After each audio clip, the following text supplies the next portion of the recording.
A lot of people take for granted the simplest things in life. And I know from just what's happened to me that simple things like walking, talking, eating, grabbing things, those are things that we all take for granted until that time comes when, oh, you fall, you break your leg, you break your arm, and guess what? It's in a cast, and guess what? Life sucks. So I know from firsthand, like when I was back in college, I was, running around, I played football, I was an athlete. It was 2005, I believe it was May 18th. That's when I headed off, and I was in MCRD, San Diego. Out of boot camp, we went to SOI West at Pendleton, and after our initial training, we received our MOS of 0311 Scout, and that's where we were attached to 3rd LAR. And then once we got to 3rd LAR, we did our initial training, Seagal Studios, I believe it was KEX, and after we got back from our pre-deployment leave, we took off to Iraq. That would be February of 2006. August 20th, bright and early in the morning, day like any other day. We were just had our mission brief. We were gonna go out, just supposedly some high value targets were operating in the area, and we're gonna pretty much just snatch, grab them, come back home, and let them interrogate them and do whatever they're gonna do with them.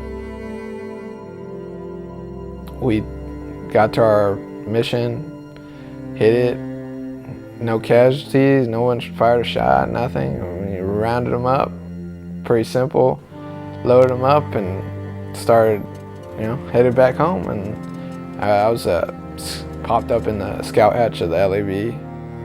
I can remember vividly. I remember all of a sudden, loud explosion,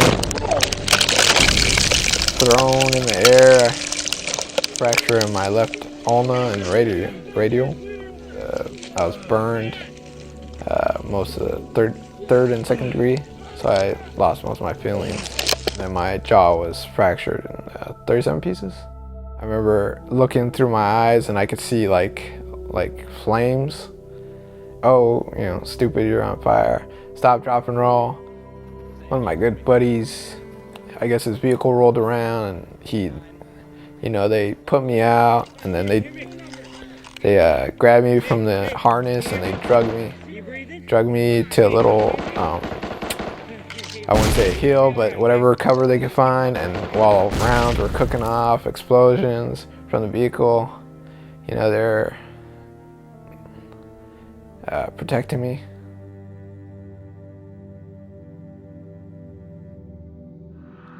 Eventually I ended up in San Antonio, Texas, and that's the burn, probably the burn center of the world. But I woke up out of my coma and just started going through the gruesome therapy of stretching my limbs, feeding myself, all that walking, you name it.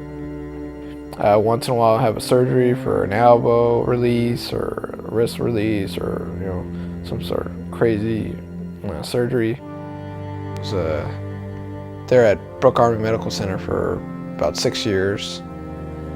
Just kept working, and then at the end of the 5 or 6 years that I was there, I told them I'm ready to get out of here, and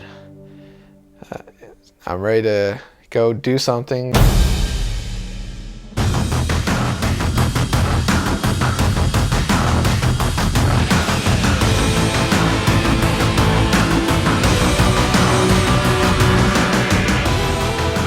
The reason I chose to stay in the Marine Corps was because there's something that I've seen ever since I was a kid in the Marine Corps.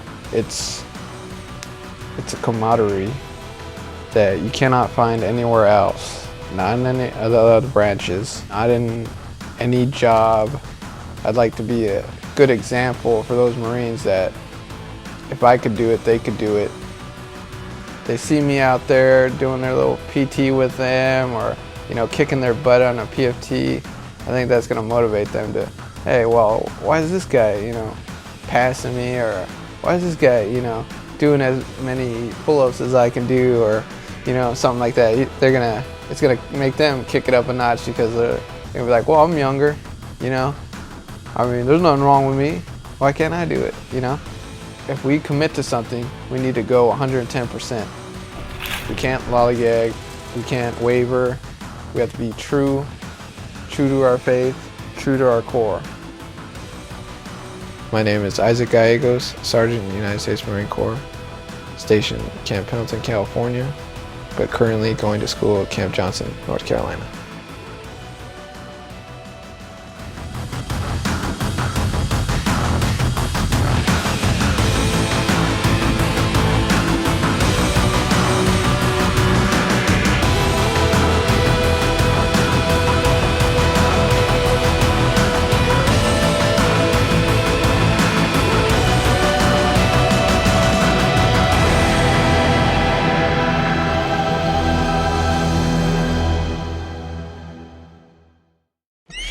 This has been a production by the Marine Corps Combat Service Support School's Combat Camera, Camp Johnson, North Carolina.